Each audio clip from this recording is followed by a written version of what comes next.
guys, it's Kevin with the new warehouse back here in my, studio, if you want to call it my studio at home. Back from ProMat last week. What a week. Great show. Great to see a lot of you in person and meet a lot of you in person as well. I hope that if you weren't able to attend, that our live streams were able to give you a little glance into what was going on at the show, some of the conversations we had.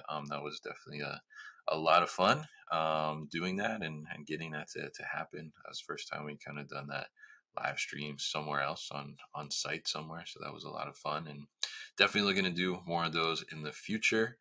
So from ProMat, I mean, some of the biggest takeaways for me were certainly the automated trailer container unloading solutions that are coming out there. I think that's a huge thing. I've talked about that on the podcast multiple times, much needed in our industry, but it's great to see some of those solutions that are coming out and what people are trying to do in that space, because I would say arguably from personal experiences, that's one of the most hardest and toughest jobs within a warehouse potentially. So it's great to see that. And we'll definitely be highlighting some of those solutions on the podcast as well, based on some conversations and some video we got at the show. So you'll be seeing that in the next couple of weeks. And it's also great to see just how people are thinking about making better work environments for employees in warehouses as well. Trying to make solutions that are safer, more ergonomically focused. I talked to AutoStore, and they came out with a new picking port that's has more ergonomics in mind. Talked to a couple of different companies as well. They're focusing on some safety aspects. Talked to the Halo Ring from IPC Mobile. We're going to see a little video on that in the next couple of weeks, but really ergonomic and thinking about people that are just scanning, picking all day long. Really smart stuff.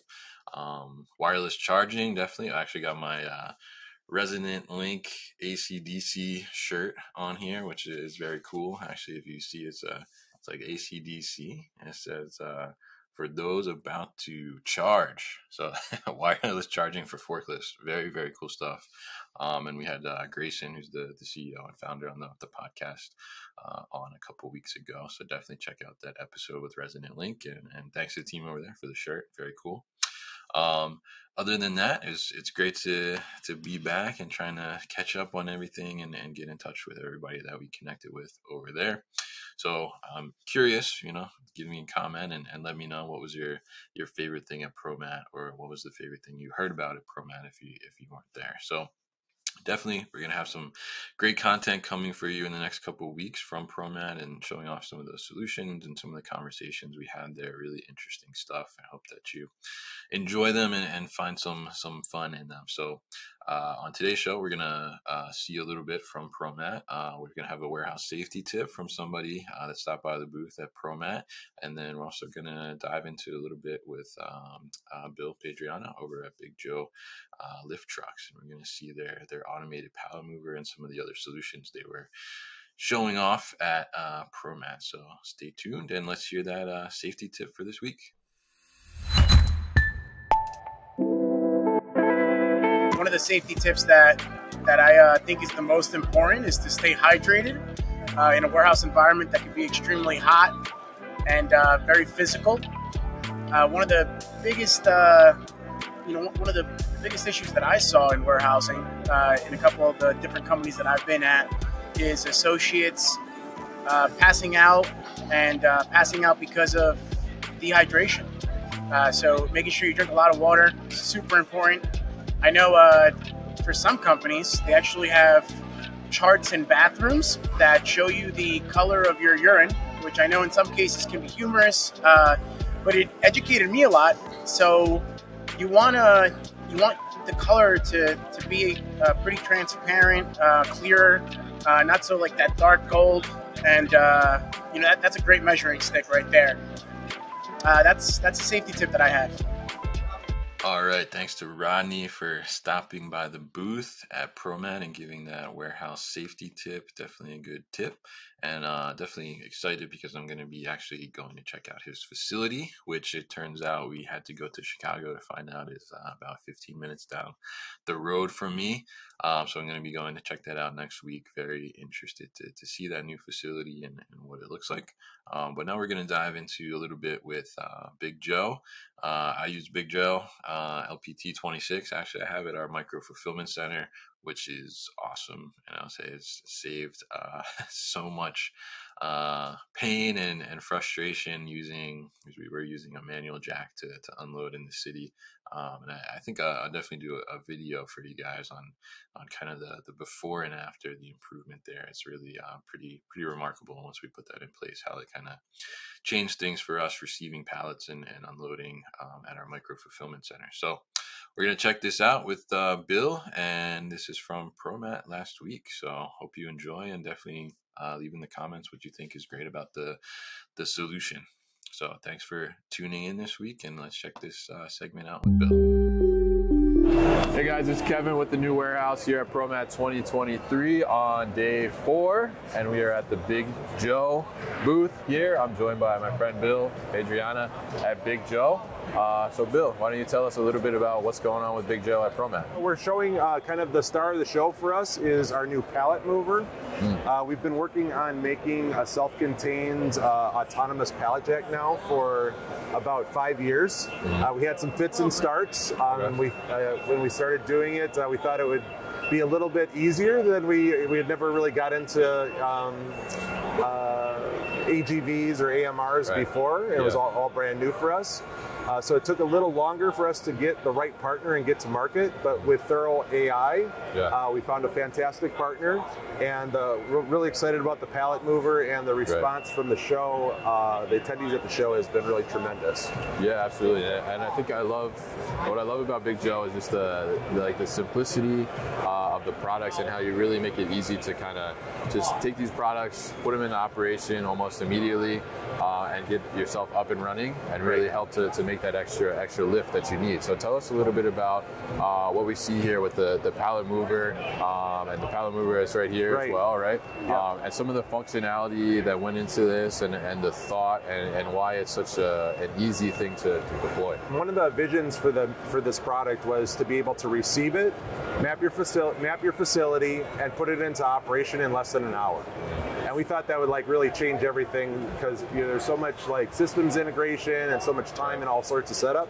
Yeah. So to do that, we started with a platform where we just had a very simple amount of sensors. So there's one LiDAR on the bottom that does your 2D mapping, and also for your localization, and then it's also your safety field. Okay. And then we have a stereoscopic camera here as well that works in parallel, and that's the only sensing on the machine. So a lot of other machines will have a sensor on all of the corners, and a lot more complication because they want to fully automate it. Okay. Ours is really a semi-autonomous, or what we call a collaborative robot, or a cobot. Yeah. And the idea is that the human being is really good at loading the load. Yeah. They can go in and use it like a regular manual truck, and then they just go and they basically can use this user interface to select the mission that they set up, hit go, and then as you'll see when when they're running around here in the demo area, the machine, the autonomy takes over, takes it to a destination, will drop a pallet and come back, or it might go on multiple stops and come back, or it might go to a zone and pick the first open slot, deposit a pallet, and either stay there or come back. I mean, it's meant to be real simple like that. Yeah. Not too complicated, but user directed, and that's for all the on-demand workflows. It's not. It's the stuff that is where there's a lot of pain, not necessarily a lot of velocity, but maybe not a lot of predictability. That's kind of the painful moves for a lot of companies. Yeah. This is a really good solution that people can take advantage of really quickly and put into operation. Yeah, I mean, I think it's such a great idea, because and a great solution for that purpose, right? Because it's there is some skill involved in, and actually the process of jacking the pallet, right, is a little complicated for that we've seen in the robotics and automation space. It is. So having the user do that, but then not having to worry about the user. Now you have a 1 million square foot building and they need to get from one end to the other with that pallet. They're not tied up for all that time, right? They just send it on its way and then they're on to their next task, right? Right. And in manufacturing in particular, I think it's really cool because, like, if you have a job function where you're doing something that's assembly or manufacturing, that's making the company money.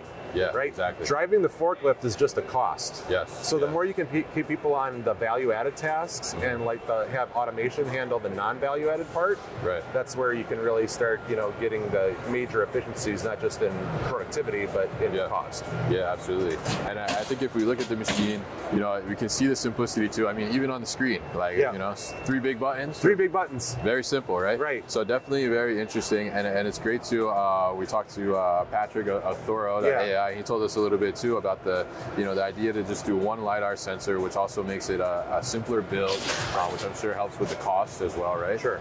But I want to talk too about the safety aspect as well, because I think if we look at the demo here behind us, we see someone operating a Joey here, right?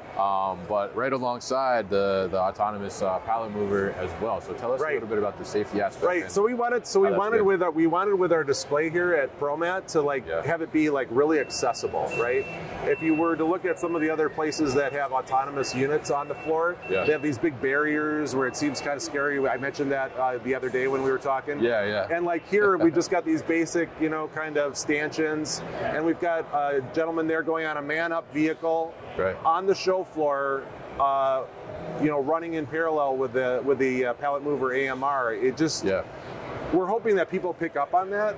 That we have so much confidence between the safety system on that and the reliability of it, that showing that in a public space is not something we have really any concern about. Yeah, absolutely. And I think too, I mean, you look at the space too that you've done it in. Yeah. And it's not a huge space, so you can see that the machines are getting close to each other. Right. And the pallet mover is not having any issues navigating that or dealing with that. I mean, I've been watching it for a while here. I've seen it a couple times at the show already. And I haven't seen at any point that it just gets it gets stuck or it gets hung up.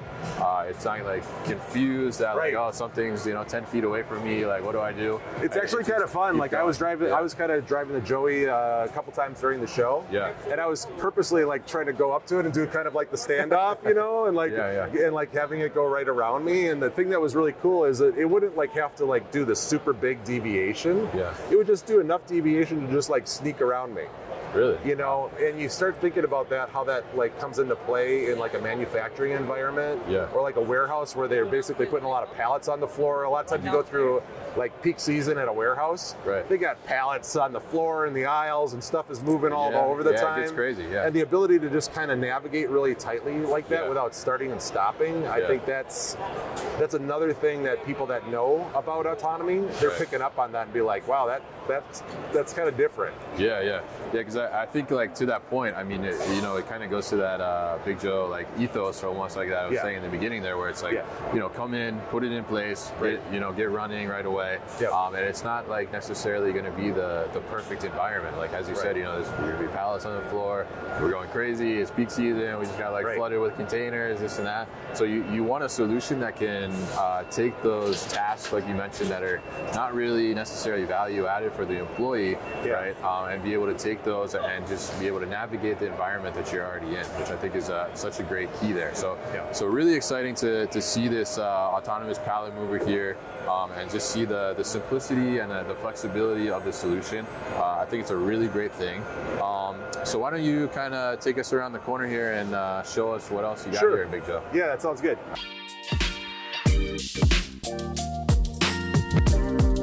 LPT 44. Yeah, this is nice. A big brother to a unit I think you use at one of your LPT 26. Your LPT 26. I love this is the big brother, right? Yeah. But this is the same idea where we have a cartridge style battery that you basically can just take out of the truck like this, right? And if you were on a high cycle application that you were worried about, had the range anxiety or whatever, using lithium allows us to make the truck a lot smaller, a lot lighter, which is great for delivery applications like delivering beverage to C-stores or something like that.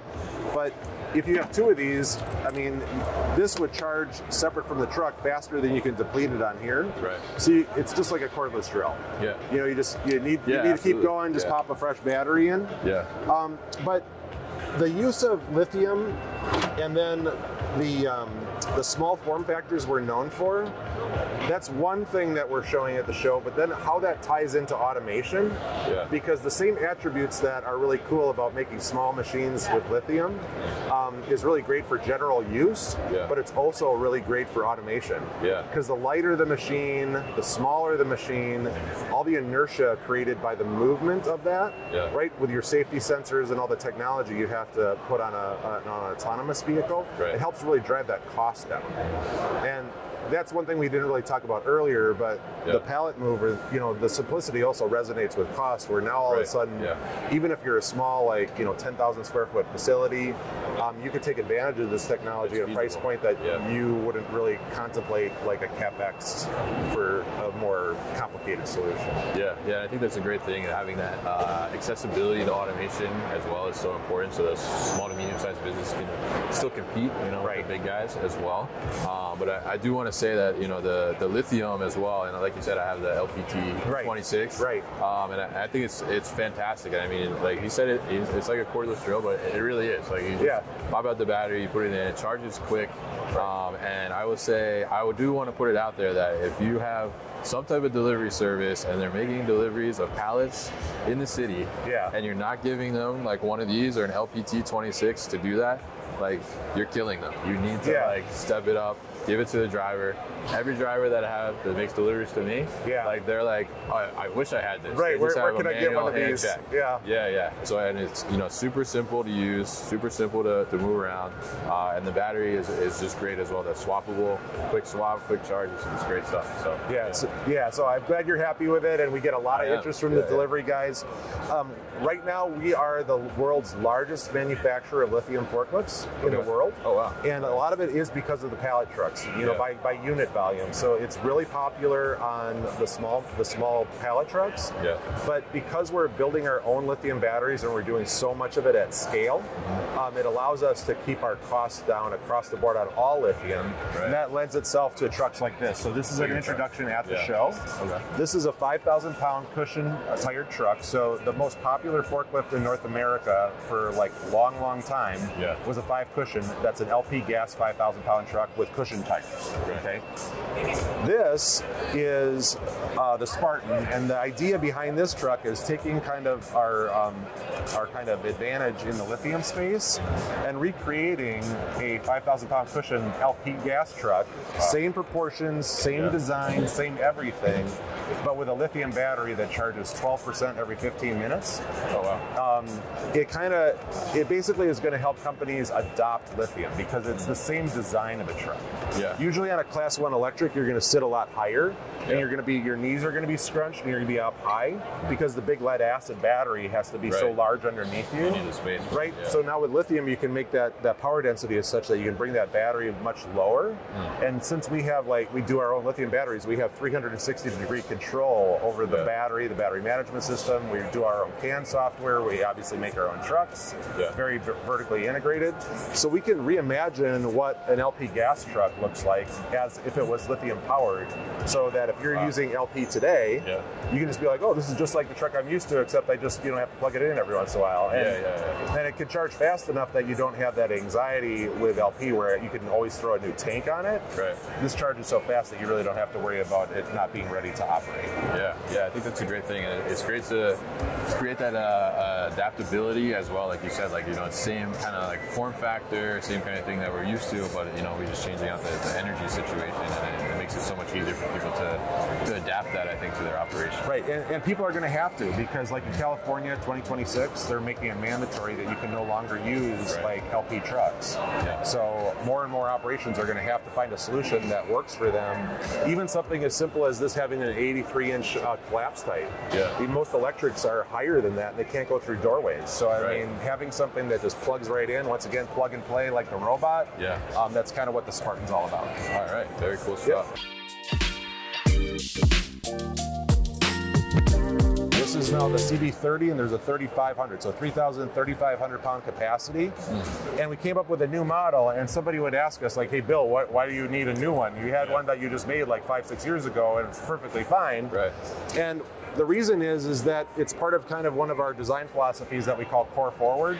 Okay. So like I was saying before, all of our little machines that we're showing at the show, you can kind of see how they might like really like pretend to be like really good candidates for automation. Right. This is one of our top candidates for automation. Oh, okay. And so the reason we redid it is because we wanted to make it much more dense front to back. Yeah. So this counterweight is like what you would see on a normal sit-down forklift. Right, it's an actual like cast counterweight. Oh, okay. And, right. That helps make the machine much smaller, and then we change the control card and have power steering in here. So in the not too distant future, we'll take the same technology off the pallet mover, stick it on this machine, and now we can put loads onto a takeaway conveyor, or we can take outfeed from an ASRS system, or we can start doing that low-level handling where we're handling things a few feet off the ground, as opposed to just doing general transport. Okay. All right. Cool. And maybe we'll see that Modex. Yeah, maybe Modex or maybe ProMat 2025. Micro-fulfillment, you know a lot about that. I know it's a common theme on your podcast. But the idea is that we're looking at is, okay, well, let's make the form factor smaller, because if you need to go in the air and grab some items, a few of these, you don't want to have a typical like 3,000 pound, full featured order selector. It's just too big. Yeah. Right. So this is narrower than a typical one. I do see it. It is definitely skinnier. Yeah. It's much smaller this way. It is lighter capacity, but still sufficient enough to use something like a picking cart like that, where you can go up, pick to a tote, turns in a small area. And one of the really neat things about this is you can drive it both directions. So you have controls to drive it forks trailing or forks forward. And when you drive it forks forward, it's just like the Joey. And it drives like a 3-wheel truck. So in a small area, what that means is when you go into an intersecting aisle and you're driving forks forward instead of the other direction, you can make turns like this with a vehicle much tighter. So in a micro-fulfillment or an urban DC environment, it's having the ability to be highly maneuverable and still kind of give you the flexibility to go up and pick a lot of orders before you have to go to like a pack station or close to the dock door. Right. It's kind of what you would want in that type of micro fulfillment or a small warehouse kind of environment. Yeah, absolutely. Because when you have that smaller warehouse or micro fulfillment space, like you said, the space is tight, so you want to be able to maximize your space as much as possible, but you also want to be able to have the right equipment in there, and that means having equipment that's smaller, more flexible, just like this one is. So it's really great to see that you guys have kept that in mind and thought about that. I don't know if you're thinking about me when you made this, but it's definitely a good thing to see. I'm definitely thinking about people like you. Yeah. We got a couple more over this way. All right, let's check it out.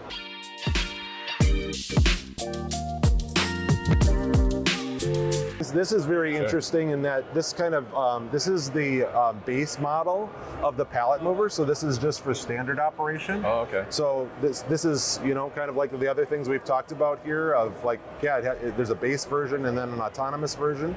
This is the RPL. So this will only go about 5 miles an hour, 4,400 pounds capacity. Okay. So a little bit more downscaled than what you would see in a lot of like DCs that are running these real frequently. Right. But has a place for the smaller, more urban DC, more that micro fulfillment center where you still want to basically maybe use something like this to load and unload if you're doing some of that more frequently. The other thing that this is showing is it's showing our universal carrier. So you see down at the bottom here, we've got this metal platform. Yeah, the black portion. The black portion that has all the holes, the holes built into it. And we're using a flex cube cart here to basically show the kind of adaptability or flexibility. Right. And you could foresee putting that on the pallet mover, and then you have kind of like an erector set kind of thing where you could handle coils, you could set up fixtures for assemblies. In this scenario, you could even do something where you could have it set up as a mobile put wall. Right. So now you you have the robot basically do serpentine motions and stop every so often in a zone pick, and you have a headset you just put away into slots. Different, all sorts of different things for people to play around with the concept of the pallet.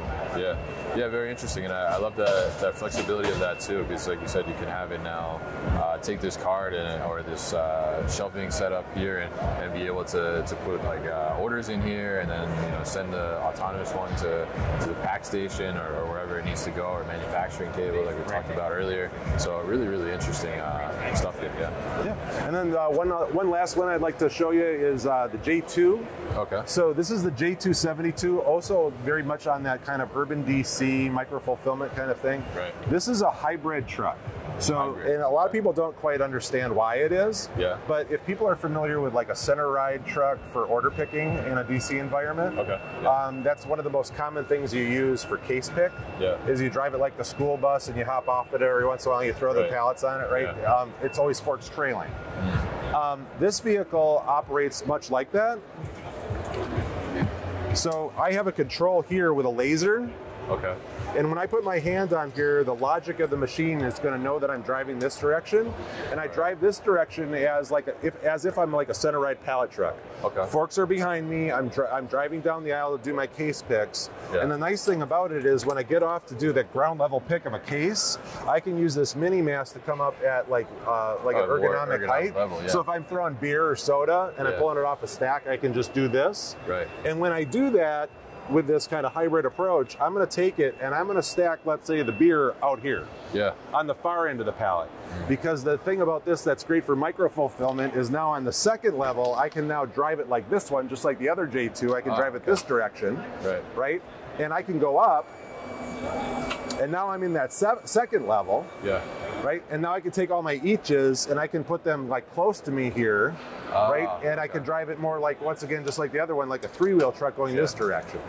So it's kind of like a class 2 like this. Yeah. And it's like a class 3 machine when I'm driving like this. Interesting. Yeah. So it's nimble, flexible for that kind of environment where it's not, 500,000 square foot, high throughput distribution center. Yep. Got the sign. Yeah, so I mean, I love that it's flexible like that, and I love the fact that it's that ergonomic part to it as well, as you mentioned. Whereas you're on the first level picking heavier items, you can space it out, and then you can go up with level 2 and then pick and put stuff that's closer to you as well. I mean, I could see kind of utilizing somewhat of a specialized cart on here, where on this side, like you had almost like pick slots here for little eaches, and then heavier stuff on the front. Yep. Yeah, I mean, there's a lot of flexibility here, and I think it's a really great machine. Yeah. So I mean, that's kind of most of it. Micro fulfillment, automation, new lithium machines. That's what we're showcasing. We're giving a little glimpse of, a lot of things what people know Big Joe for. Yeah. But also kind of where the brand is headed. Yeah. And allow people to interact with the machines and get hands-on if they want. Yeah, absolutely. And I think it's a great thing, and it's great to see, like you said, the main focal point obviously is the automation and being able to utilize that though in unison with all the other machines here without being concerned about any stoppage or any safety issues or anything like that. I think it's huge, and obviously the simplicity of implementation is a huge thing too. So Bill, thanks so much for showing me around the booth here at ProMat 2023. If people want to learn more about what they saw here, how can they do that? They can just go to our website, bigjoeforklifts.com. Got videos, case studies, spec sheets, all that kind of information.